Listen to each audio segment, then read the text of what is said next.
Ecclesiastes.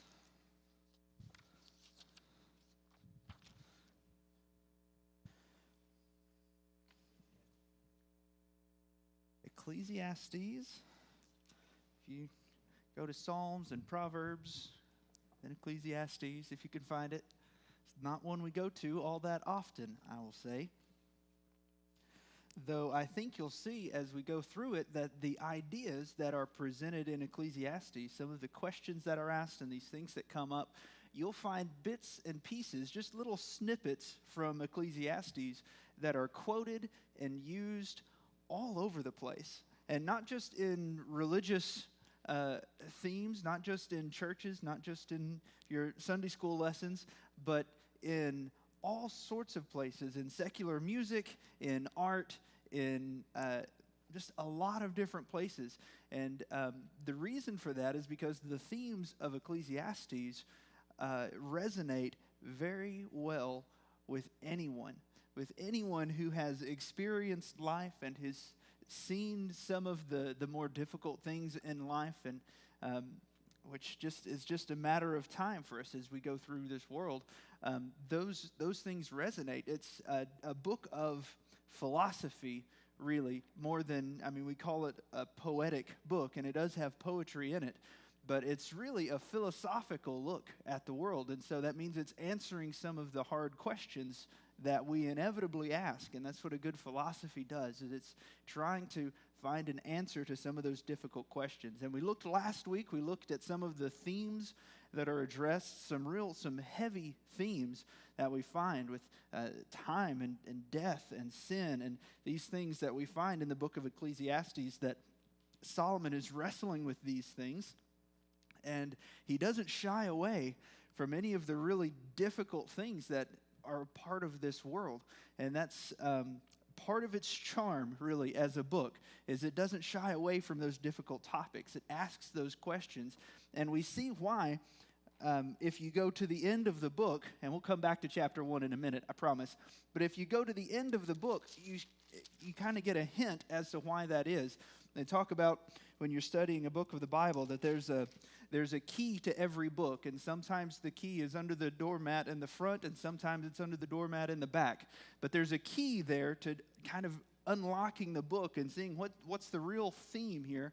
Often you find it at the beginning, but with Ecclesiastes, you find it at the end, where we see the real clue as to what this book is talking about. Because the book itself, it is written as if to a young man, kind of like Proverbs, but it's written as if to a young man. We find that in chapter 11. You look in chapter 11, like verse 9 for an example. It says, "Rejoice, O young man, in thy youth, and let thy heart cheer thee in the days of thy youth, and walk in the ways of thine heart." Or we see it in chapter 12, verse 1. "Remember now thy Creator in the days of thy youth, while the evil days come not." And so we see he's addressing a younger man, and this was written when Solomon was much older, with much more experience, but he's addressing a younger man and talking about these things. The book itself is what you might call a cultural apologetic.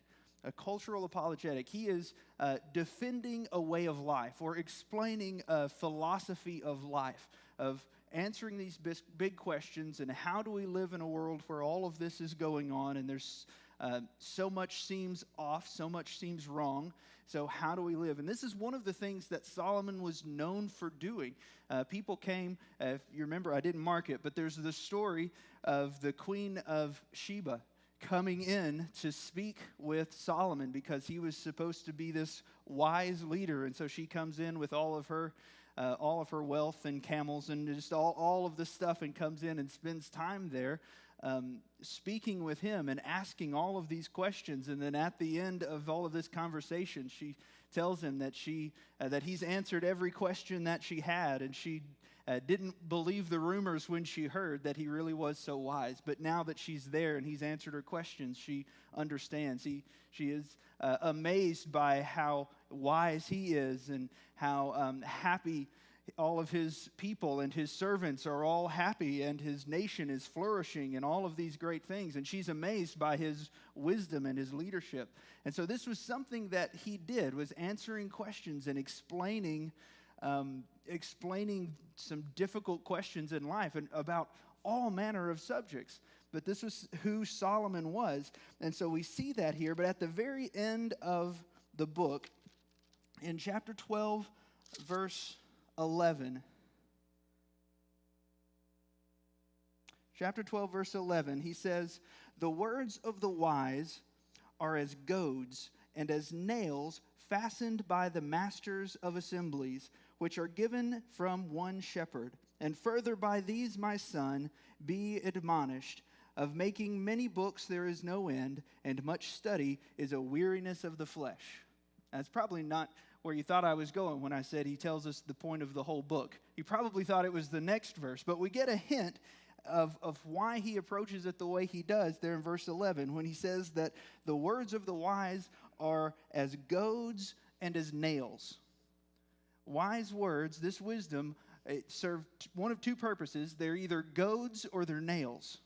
Now, when he's talking about goads, he's talking about what we might call cattle prods, right? A goad is something to get the cow moving in the direction that you want. So this is a goad, a cattle prod, or as Jesus asks Paul in the New Testament, "Why do you kick against the pricks?" Right? He's been trying to send Paul in the right direction, and Paul was resisting all of this time. So, but here, Solomon is saying that wise words act as goads. They're pricks to get you going in the right direction. Or they are nails. This is, we might say, something to hang your hat on, right? Something stationary, something to keep things from shifting. So we have two almost opposite purposes here. One is to get things moving, and the other is to keep things still. And so his wise words here, he's saying that these words, as you're looking for two things. Some of them are goads, and some of them are nails. And so as we're going through, we'll see as he's asking these questions, he is goading us into thinking about things a certain way. He's goading us into wondering, questioning why things are the way they are, and asking the right questions. If you've ever had a really good teacher or mentor that did this, a really good teacher isn't someone who just gives you all the answers, right? A really good teacher is the one who teaches you how to ask all the right questions and to find those answers and to know how to think about those things yourself. Right? And so that's the idea of the goads as we go through the book. He's steering us in the direction by forcing us to face up to these things in the world that ask some difficult questions of us. But then scattered through there with all of these goads where we're thinking about things that maybe are uncomfortable, he does want to give us something to hang our hat on, right? And so as we're going, we will find these times where he puts a nail. He'll put a pin in it, say, this is something you can hold on to. This is something solid. All of this other stuff we're unsure about, we're asking questions, but here's something we know. And then we go back to asking more questions. And eventually, after we are thoroughly stumped and frustrated by the goading, then we get another nail. And this is something we can hold on to. And then once we're secure there again, we go right back into this whole series of things. And that's something we find in Ecclesiastes. And it's part of what makes us uncomfortable with Ecclesiastes, is because those goads are not meant to be comfortable. For them to serve their purpose, they have to make us think some uncomfortable things, go in a direction we naturally don't want to go in, but he's trying to steer us in the right direction. And so that's what we find often, and often those are the verses that we find quoted and misused in some other way, are those goads. He's not, we might call it playing devil's advocate. He's asking these questions or making these statements not because that is a nail, not because it's a foundational truth, but because we need to consider these things in order to be thinking in the right direction. And so we'll see those as they come up. But all of it, again, he seems to be steering this advice toward a young man, towards somebody, maybe a young philosopher, a young ruler perhaps, who he sees something of himself in and is trying to steer him in the right direction.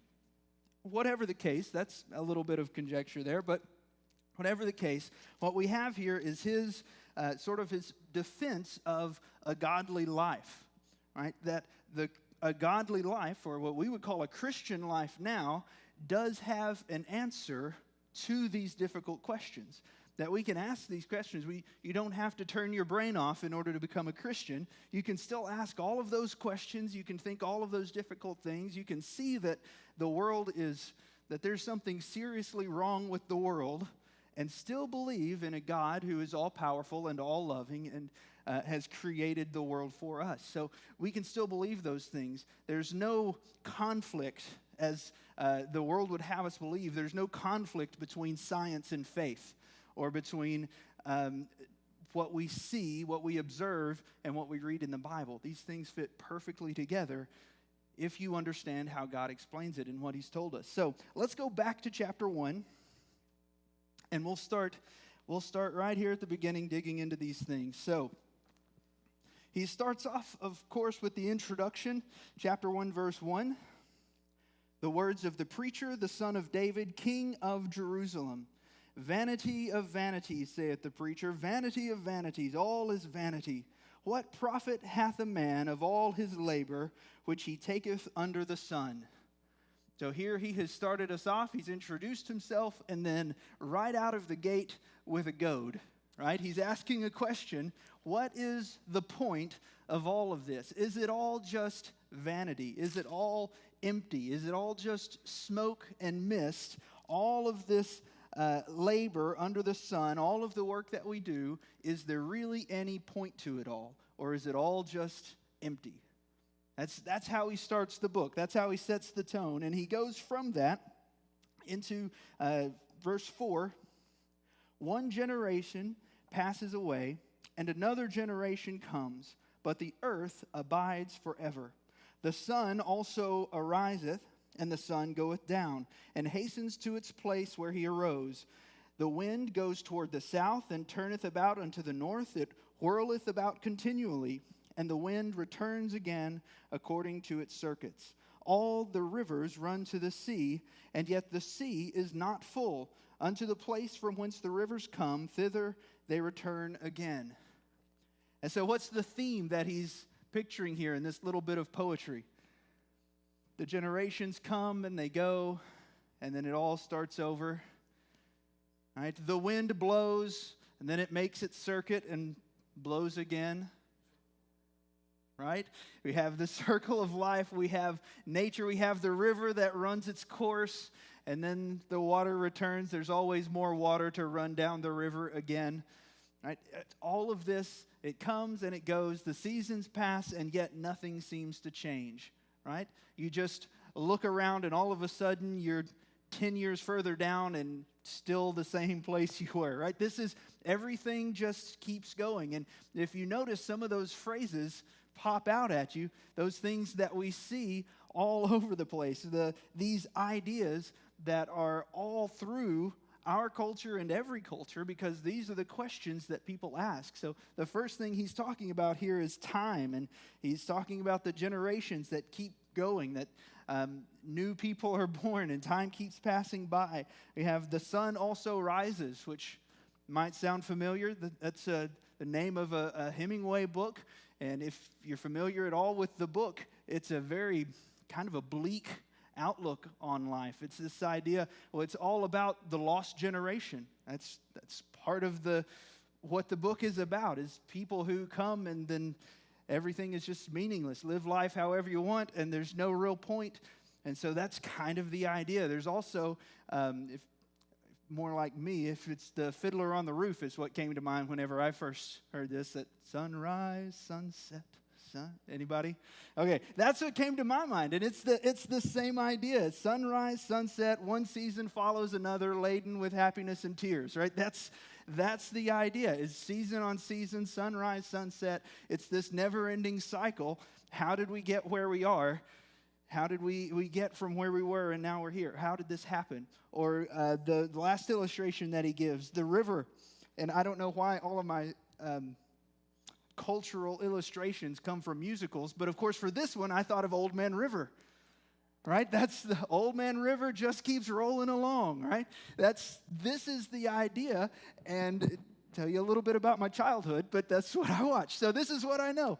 But you find these ideas all over the place, right? This idea that time just flows by. Like a river, time just keeps flowing. The seasons change, the sun rises, the sun sets, and yet somehow time passes. Whether you're paying attention or not, time moves on. So this is the first thing, again, right out of the gate. This is what the teacher, this is what Solomon wants us thinking about. This is where he wants our mind. He's goading us in this direction to ask these questions. Why are things the way they are, and what do we do about it? Okay, so is our labor all in vain is how he starts, because time is just going to pass whether we're working or not. Whether we're paying attention or not, time is going to pass by. And so he picks up in verse 8. He says, all things are full of labor. Man cannot utter it. The eye is not satisfied with seeing, nor the ear filled with hearing. The thing that hath been, it is that which shall be. And that which is done is that which shall be done. And there is no new thing under the sun. Is there anything whereof it may be said, see, this is new? It hath been already of old time, which was before us. There is no remembrance of former things, neither shall there be any remembrance of things that are to come with those that shall come after. Here again, these are not comfortable things that we're talking about. He starts there in verse 8, and really this whole picture is we're dealing with time, and so he has a past, present, and future layout, or not in that order. He starts off with the present here in verse 8, where he says, all things are full of labor, a man cannot utter it, the eye is not satisfied with seeing, nor the ear filled with hearing. So this is right now where we are. Nothing satisfies. Just looking around, this is what we have, this is what's going on, but there's nothing satisfying. There's nothing truly filling in any of this stuff going on around us. And he goes more into this as one of the major themes of the book, that none of these things satisfy. And he, as a king, as a wealthy man, a man with power and influence, was able to try all the things.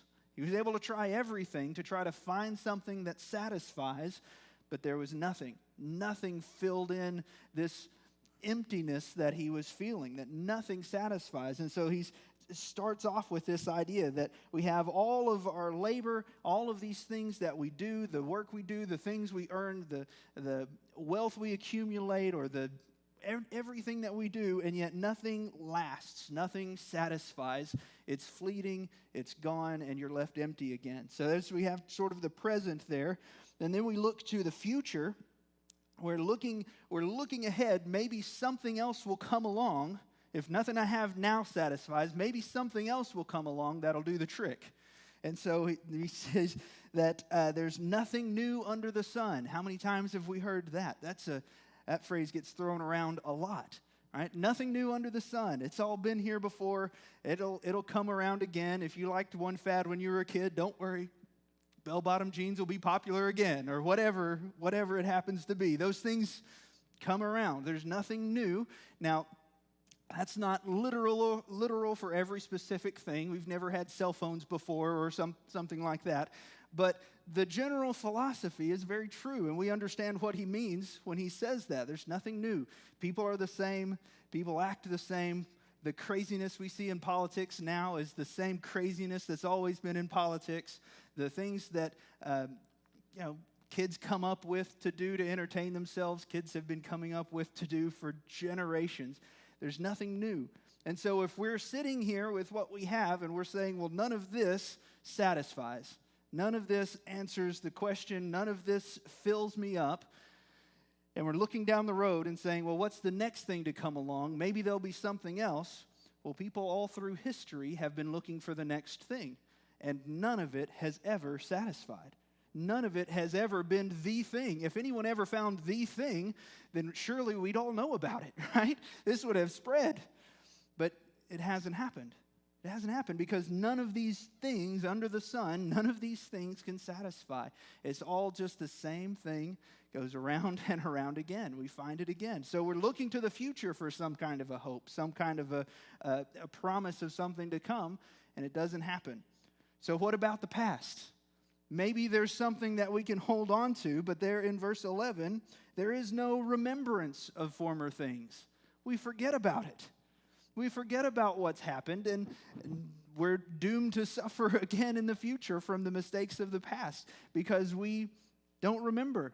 All of those things that you think this will never be forgotten, within just a couple of generations, it's gone. Right? No one remembers all of those things. And so these are the questions that he is asking. These are the goads that he is steering us with right out of the gate. His time's passing by. Time marches on, whether you're paying attention or not. Things keep on going, and yet none of the work that we do, none of our efforts seem to accomplish anything lasting. Everything goes down the river, and we just keep on moving, and the best we can do is just going to be forgotten anyway. You can understand why people think Ecclesiastes is a depressing book, right? Because these goads, these questions that he's asking, are meant to get us thinking uncomfortable things. But don't worry, the nail's coming, the stability is coming, we're just not there yet. So you have to take Ecclesiastes as a whole and not just pick out these things.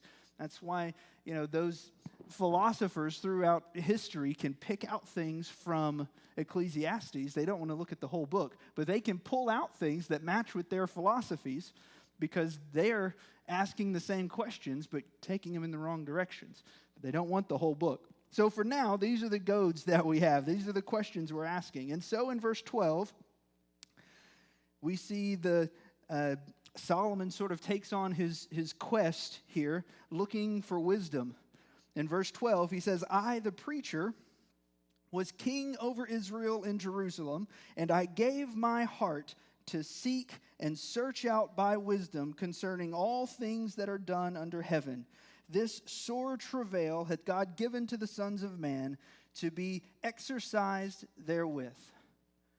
So the preacher, Solomon, king over Israel, he says, I set my heart to seek out wisdom concerning all things. Now, we talk about how wise Solomon was, and yes, God gave him the capacity for great wisdom and great knowledge, but it wasn't that he just woke up the next day with all of that knowledge downloaded into his brain, right? He spent his life in study and in asking questions and devoted to learning, and this is what he's talking about here in this book, is he is retelling in a poetic way this journey that he took in seeking out knowledge and seeking wisdom and trying to learn and understand.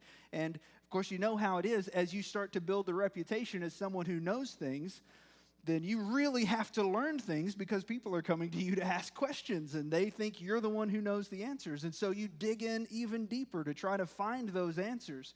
And so here is Solomon, who is supposed to be wise. He has a whole nation of people who are coming to him for answers. And so he says, I'm going to devote my life to learning more, to being wiser, to seeking wisdom. And it's a noble quest. As he says here, this is the task appointed to man. This is what we don't think about it often enough, but God created the universe in order for us to discover it. The only explanation for why scientists can look into and investigate different things and always discovering new things is that God designed things to be discoverable. He made it that way so that we could see it. And when we get a telescope and look out at the stars, we can zoom in and get amazing pictures of what's going on out there because God designed things to be discoverable. And he built patterns and systems into the universe, things that make sense and that we can understand logically. God designed logic. It's not something God designed us to be able to make sense, to know 1 + 1 = 2, and that's always how that works. God designed mathematics.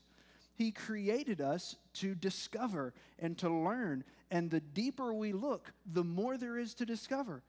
It's funny reading, old science books back when they thought that, atoms were just blobs of jelly.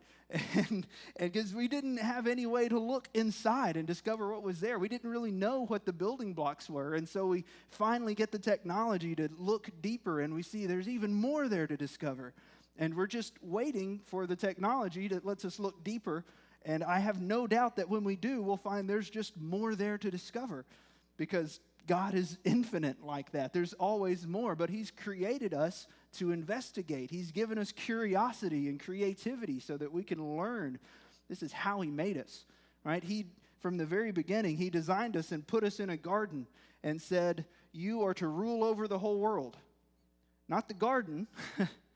You were to have dominion over the whole world. At some point, they were going to have to leave the garden, and they were to get out and discover and explore, and that's just on this planet. He made a whole bunch of planets, right? I think He did that for a reason. We're to discover and explore. This is the purpose God gave us. And so there is something noble in this quest for wisdom and for learning.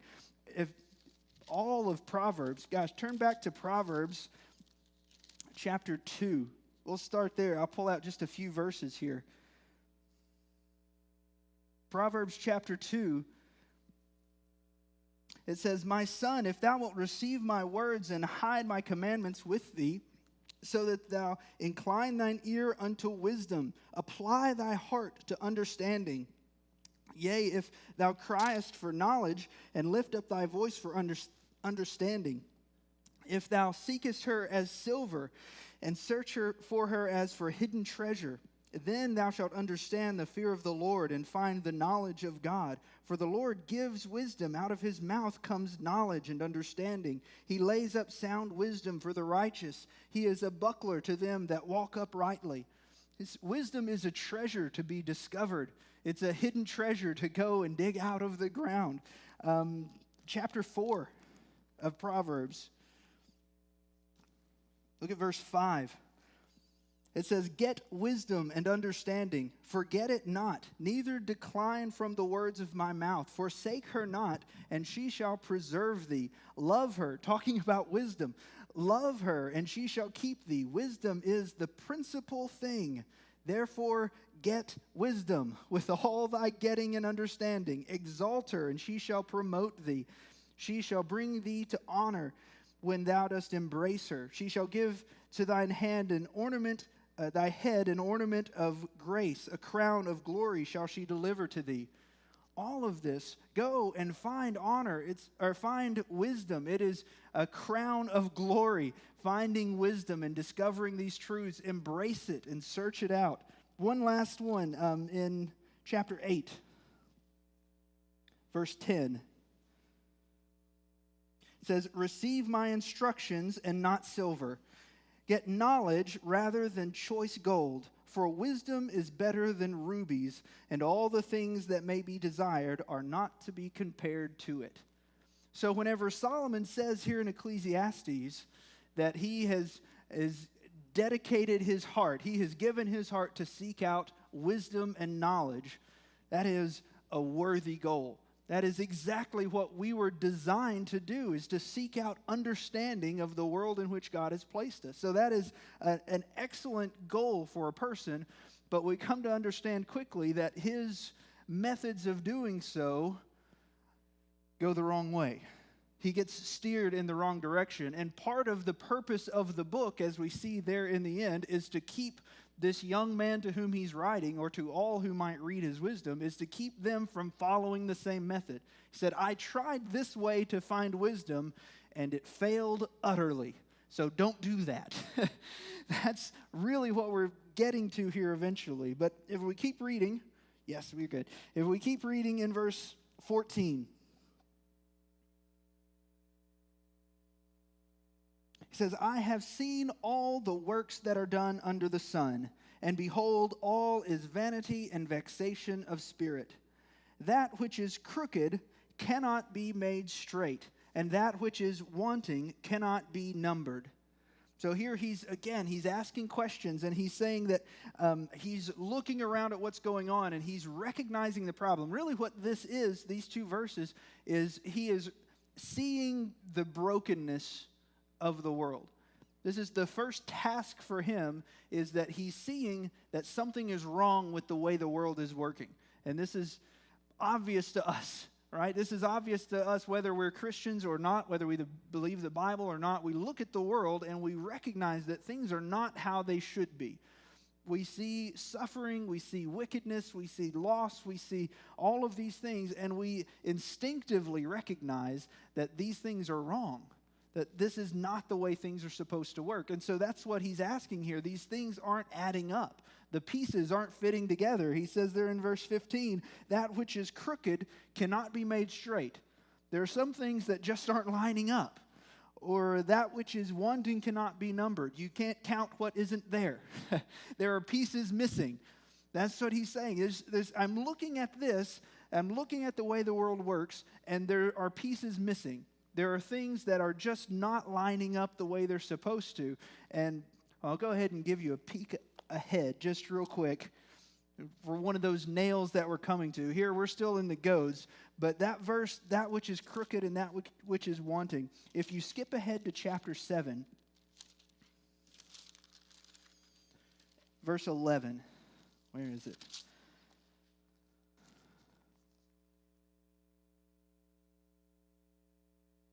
Yep, there it is. Okay, chapter 7, verse 11, it says, wisdom is good with an inheritance, and by it there is profit to them that see the sun. For wisdom is a defense, and money is a defense.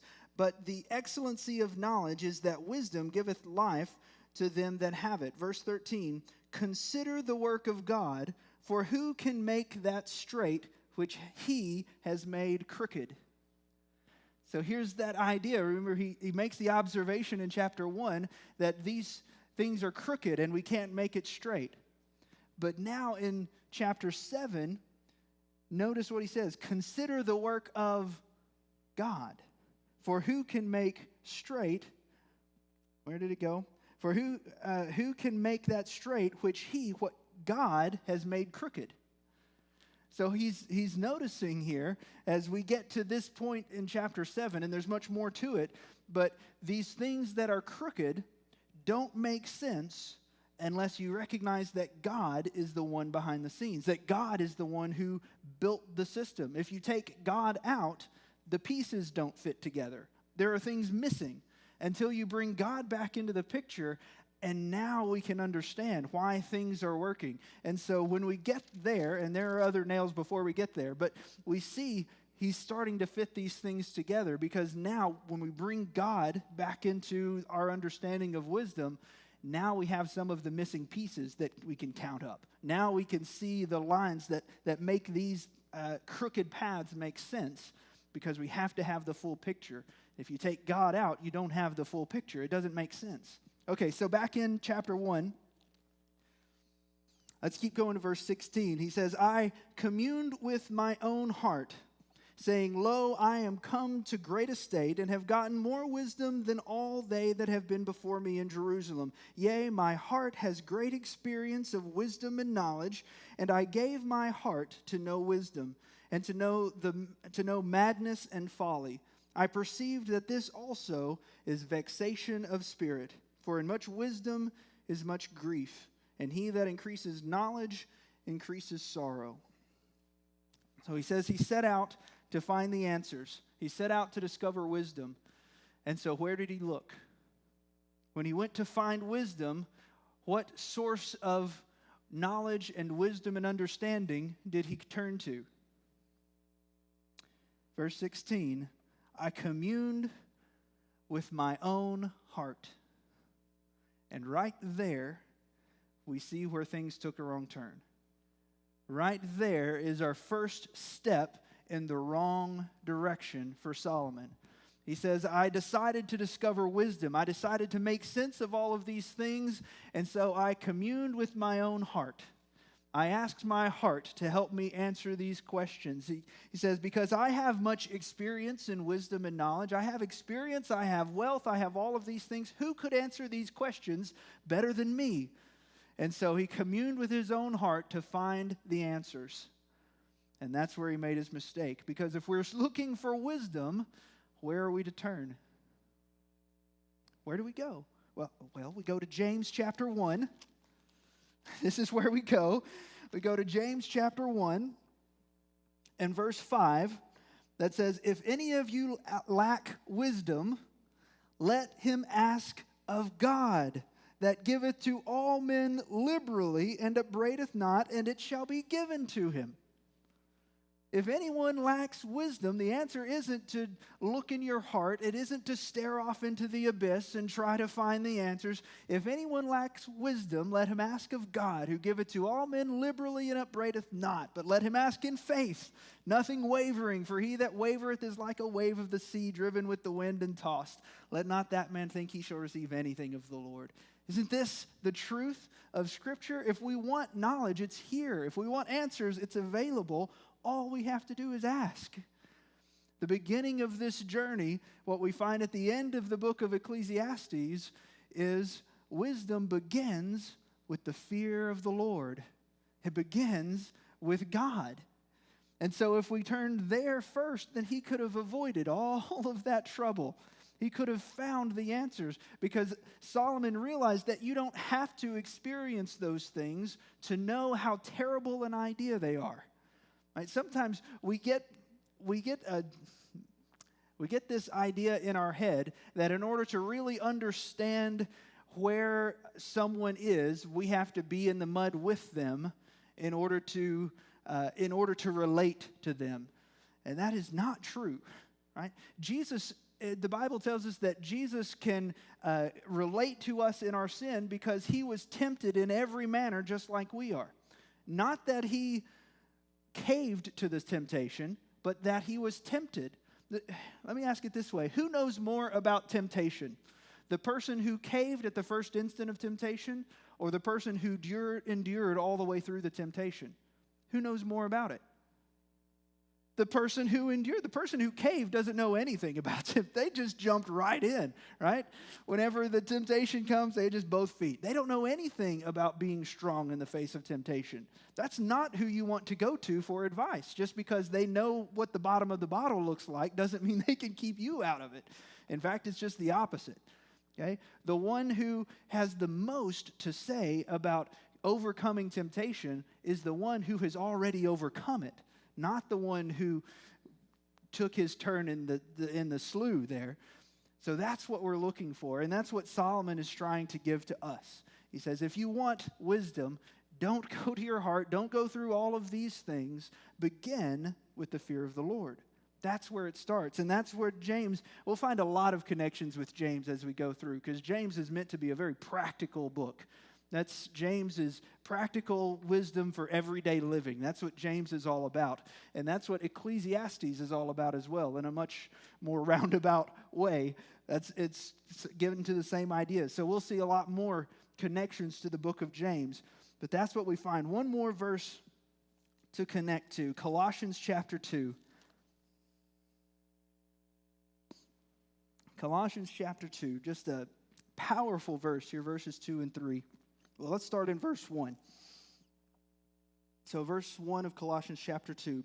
For I would that ye knew what great conflict I have for you, and for them of Laodicea, and for many as have not seen my face in the flesh, that their hearts might be comforted, being knit together in love, and unto all riches of the full assurance of understanding, to the acknowledgement of the mystery of God, and of the Father, and of Christ, in whom are all the treasures of wisdom and knowledge. So where do we find? We're told in Proverbs that we're to seek out wisdom like a hidden treasure, and that it's better than gold or silver or rubies. Where do we find all of this treasure that is hidden? Where do we seek it? In Christ is hidden all the treasure of wisdom and knowledge. It's all in Him. So don't start the search with all of the things that are going on, with all of the destructive things that we find in the world around us. If you need wisdom, ask of God, and He'll give it. If you want to know where to find wisdom, go to Christ, and He'll guide us directly to the throne of God. He'll get us there.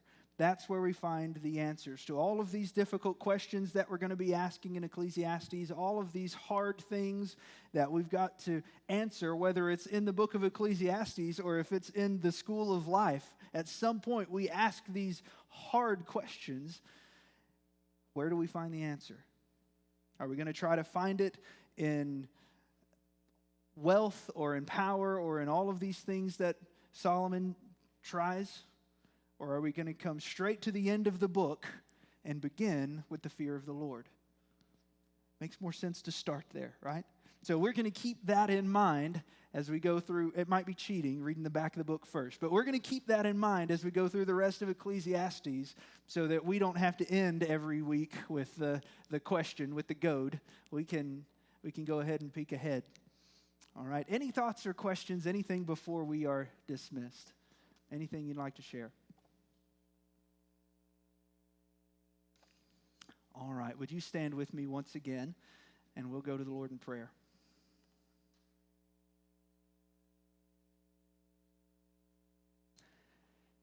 Dear Father, God, we thank you. We thank you that you hear our prayer when we come to you. God, anytime we come, we can bring all of our desires, all of the difficult questions, all of the, God, every emotion that you have given us, we can bring it directly to you, knowing that you are our Father, that you have called us your children, and that you don't shy away from the difficult things. You can handle our fears. You can handle our despair. You can handle our anger. God, let us bring it to you. God, I thank you that you have not left us wondering, that you have made yourself discoverable, that you have made yourself available to us in every possible way, that you've not left us to wonder in our ignorance, that you have sent your word in the flesh, that you sent your Son so that we could know and see who you are and come to understand your desire for us. God, I pray that you will help us as we leave from here, as we go about our lives, that as we face the difficult questions, that you will be able to see you, that we'll be able to focus on what really matters and hide you in our heart, your words in our heart, so that we can follow your wisdom in every situation. God, we thank you for your love. We thank you for your mercy and your grace on us. And we thank you for your love. In Christ's name we pray. Amen.